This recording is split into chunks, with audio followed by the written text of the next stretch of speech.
Hi everyone, today I wanted to do a short review on Calico Joe, the John Grisham short story, which I've just read a couple of weeks ago.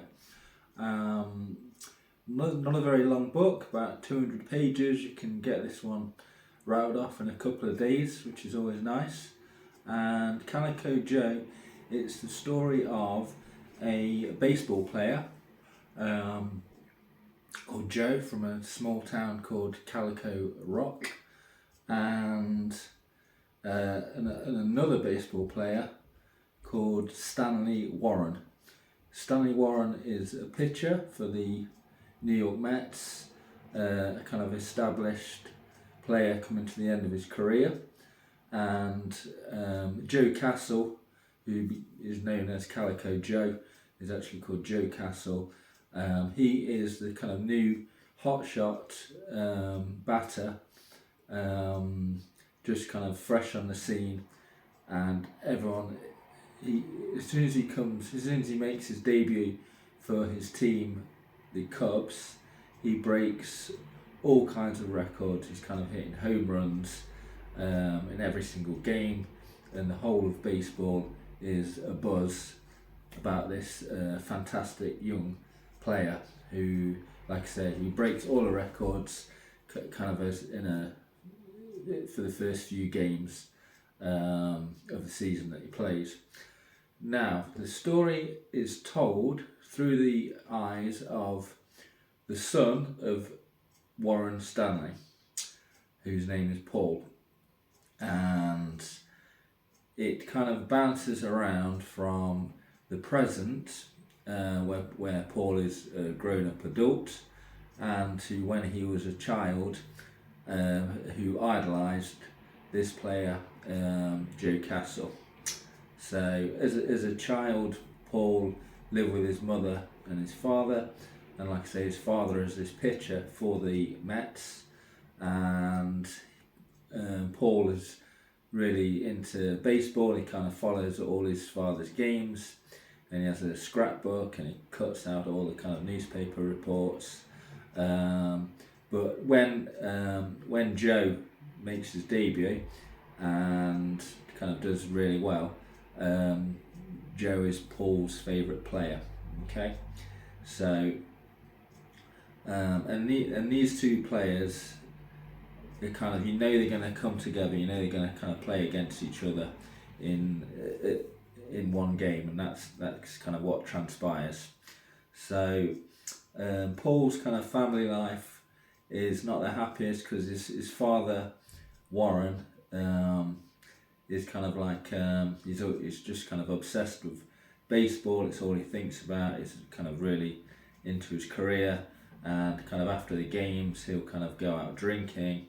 He'll kind of he'll cheat.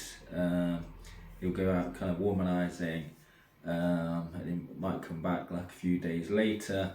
So it's not the kind of great family life at home, and so this is kind of like the first kind of few kind of chapters of the book. So Paul's when he starts to watch Joe, he's really excited about the player, and he's kind of looking forward to his father playing against him.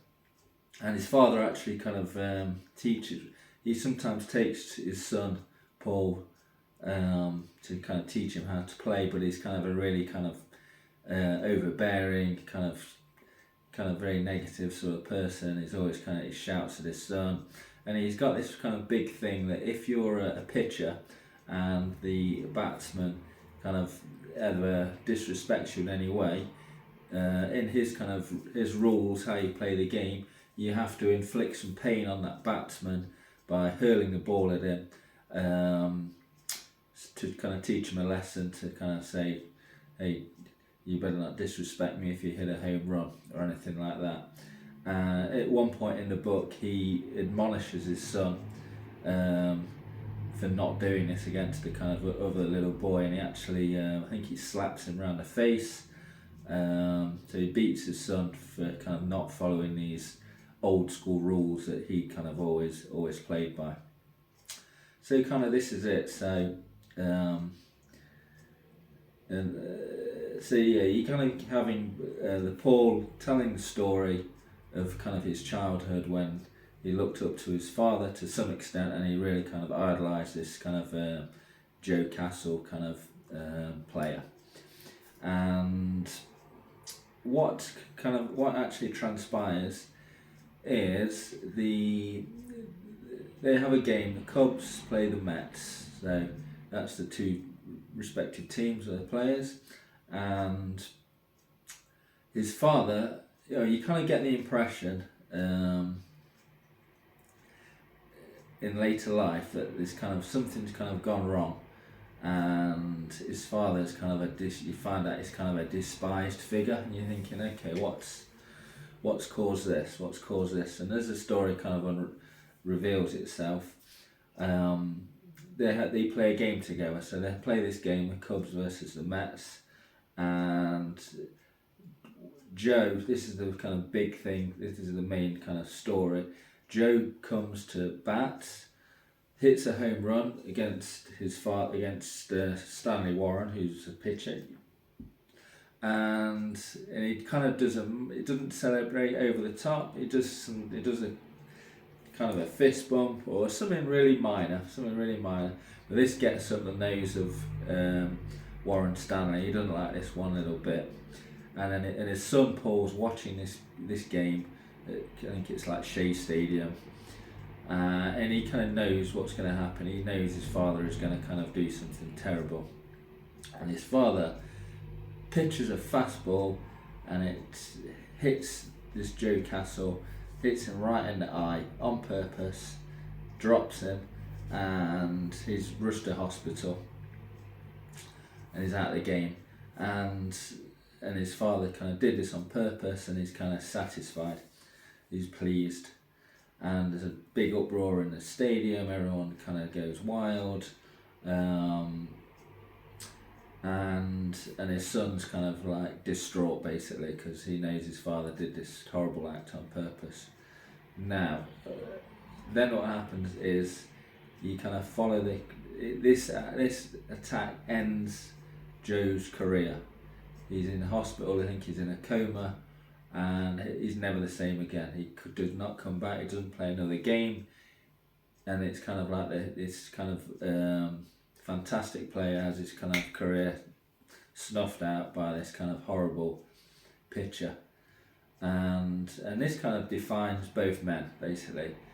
Shortly after that, Warren loses his kind of place with the Mets. He was kind of on the downside of his career, and he kind of becomes one of the most hated people in baseball. They call it beaning someone when you do this act of smashing the ball at them, and he becomes a kind of hate figure basically. And Joe, he just kind of drifts into he kind of goes back to his hometown of Calico, and he just spends the rest of his days. He's kind of, I think he has a stroke. He's not the same person. He's kind of a broken man, and he just kind of spends the rest of his time just looking after the local pitch, basically, just kind of be a groundsman. And then kind of he's had his career just kind of snatched away from him. And then from then on, it's about the son is really wants his father to apologise later in life because his father developed cancer. And this is when they're quite a lot older. This is years later, and it's about the son persuading the father to go and speak to Joe, to apologise, to admit years later, because he always denied it, that he did this on purpose and kind of take responsibility. And this is where the story leads to, and where it ends really, because he at one point he tries to blackmail his father to do this act, because the son kind of finds out where Joe is and kind of speaks to his relatives and kind of paves the way a little bit. But then when his father actually gets to the point where he realises that his cancer is going to kill him, he eventually agrees to go and speak to Joe and to meet Joe. And this is kind of like the kind of happy ending, because they kind of do meet and they kind of shake hands and they kind of speak about baseball. And Warren Stanley I think he asked for forgiveness. He certainly apologises, and Joe Castle accepts his apology, and kind of there's some kind of closure. So that's the whole story. It's about kind of taking responsibility, forgiveness.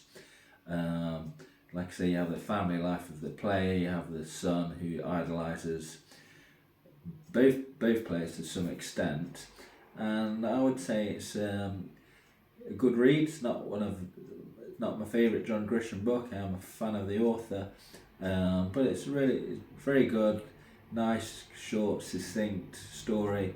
It's kind of set in small town America, like a lot of John Grisham books, and yeah, I would recommend anyone to read this story, and I would give it maybe 3.5 stars out of 5. And thank you very much for listening to this review. Hopefully you've enjoyed it, and we should be doing some more in the future. Thanks guys, bye bye.